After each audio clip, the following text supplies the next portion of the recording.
Harga emas mendata 100 tahun. Kalau semak harga emas di www.kitco.com, kita dapati harga emas tidak naik lebih 100 tahun. Ya, lebih 100 tahun iaitu sejak 1883. Graf harga emas mendata saja. Persoalannya kenapa? Adakah tiada permintaan kepada emas? Bukan. Jawapannya, duit yang digunakan pada ketika itu sebenarnya adalah emas. Walaupun mereka memegang wang kertas, tetapi hakikatnya kertas itu hanyalah voucher ataupun kupon sahaja.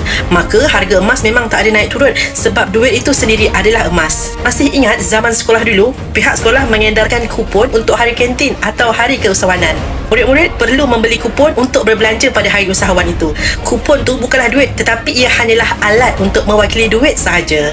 Jadi, begitulah juga dengan sistem keuangan dunia sebelum 1971. Wang kertas hanyalah alat bagi mewakili wang yang sebenar iaitu emas. Jom, yang mana nak mulakan simpanan emas bersama Public Gold? Melalui akaun Emas Gap, kita boleh tabungkan emas sikit-sikit serendah RM100 ke atas. Klik link di bio Safia Sofian, daftar akaun Emas Gap percuma, saya akan bimbing sebaiknya.